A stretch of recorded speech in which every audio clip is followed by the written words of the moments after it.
আজকে একটা রেসিপি বানাবো ভেটকি মাছের। মাছটাকে ধুয়ে নিয়েছি, নিয়ে একটু লেবুর রস, গোলমরিচ গুঁড়ো আর দিয়েছি নুন হলুদ দিয়ে মাখিয়ে রেখেছি। কিছুক্ষণ মাছটা মাখিয়ে রাখার পরে কড়াইতে তেল গরম করে ভাজতে দিয়েছি। মাছটা ভাজা হচ্ছে।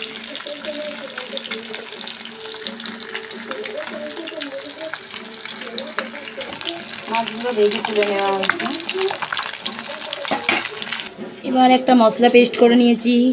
এটার মধ্যে আছে ধনে, জিরে, শুকনো লঙ্কা, কাঁচা লঙ্কা, আদা, রসুন, পেঁয়াজ সব কিছু দিয়ে একটা পেস্ট বানিয়ে নিয়েছি।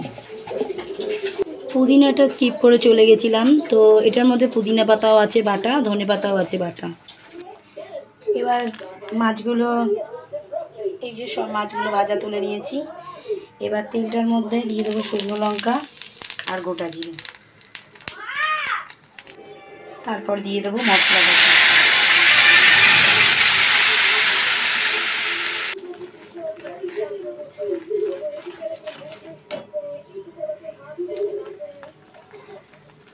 এবার মশলাটার মধ্যে দিয়ে দেবো নুন, লঙ্কা আর দেবো হলুদ, কারণ জিরে আর ধনে তো দেওয়াই আছে। মশলাটা এবার ভালো করে কষিয়ে নেব। যখন মশলাটা থেকে তেল ছেড়ে যাবে তারপর মাছগুলো, মশলাটা থেকে তেল ছেড়ে দিয়েছে, বুঝতেই পারছেন আপনারা, দেখুন কত তেল ছেড়েছে, সুন্দর একটা গন্ধ ছাড়ছে।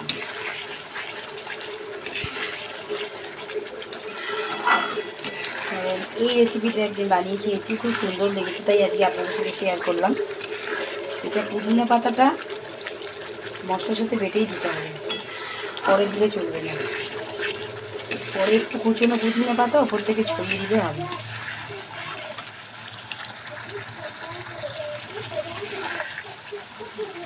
পুরো মশলা থেকে তেল ছেড়ে দিয়েছে আর কালারটা কত সুন্দর এসছে দেখুন।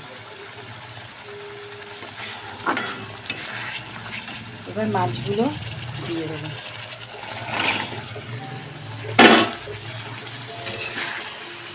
মাছগুলো দিয়েছি, ভালো করে নাড়াচাড়া করে দিতে হবে। মাছগুলো কোনো মাছই ভাঙবে না, একটু ভালো করে নাড়াচাড়াটা করে নিতে হবে।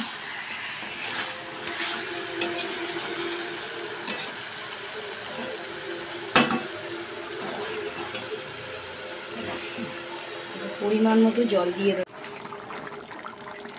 আর উপর থেকে একটু কিছু পুদিনা পাতা ছড়িয়ে দেবো, দিয়ে কিছুক্ষণ ঢাকা রেখে গ্যাসটা অফ করে দেবো। তাহলে আমার বানানো হয়ে গেল ভেটকি পুদিনা মাছের ভেটকি তৈরি হয়ে গেল ভেটকি পুদিনা কালিয়া।